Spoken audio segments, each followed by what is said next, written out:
All Joselito hams are obtained from pigs of the Iberico breed that have been fed on acorns, grass and other natural products of the dehesa, wooded pasture land, where they range freely. As a result, they have certain distinctive characteristics that are discernible even from the outside. Each ham also bears an identity tag and another tamper-proof one that shows not only the serial number ID, but also the year the ham started its curing process. Parts of the ham. There are 4 different areas on a ham, each with different characteristics. The round side of the ham, the matha, is the juiciest part and the one on which there is most meat. The babilla, the side opposite the matha, is narrower and usually more thoroughly cured. This is the leanest and least juicy part of the ham. The punta, the wide end of the ham at the opposite end to the hoof, is full of flavor and rich in fat content. The cordillo, in the upper part of the matha, is particularly delicious, very sweet and aromatic. 3 types of knife are needed for carving a Joselito cured ham. A long flexible knife, a ham knife, used for slicing. A serrated knife, like a bread knife, used for removing the skin. A short, sturdy knife with a pointed tip.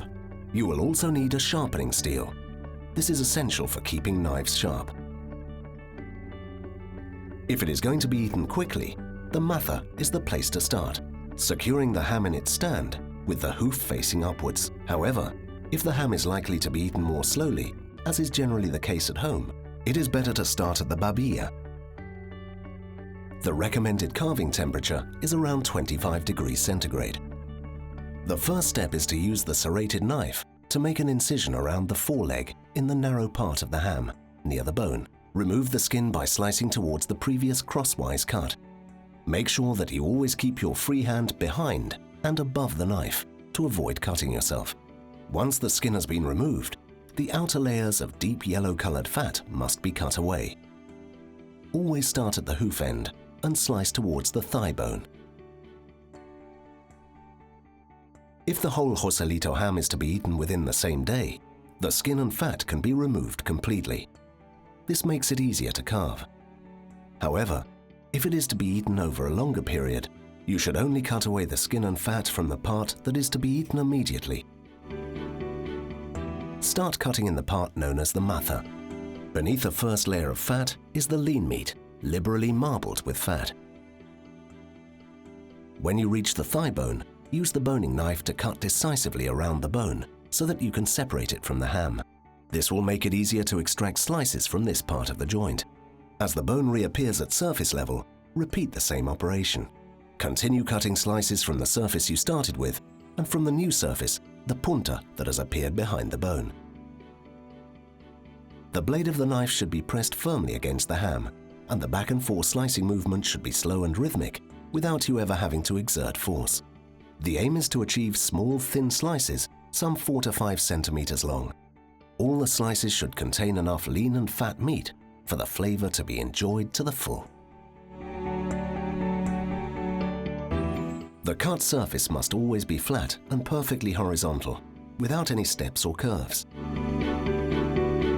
The next bone that you come to as you carry on slicing is the femur. Once you have finished this part, turn the ham over in its stand, placing it with the hoof facing downwards. Start with the babilla.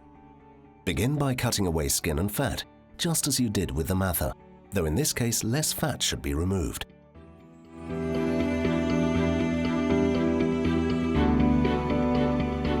Turn the ham over again and continue slicing the punta.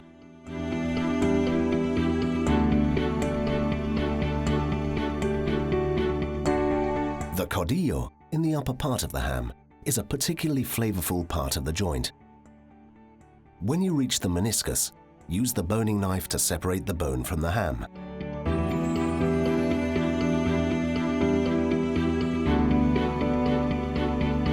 Once you have finished carving the ham to obtain slices, turn your attention to its more muscular parts.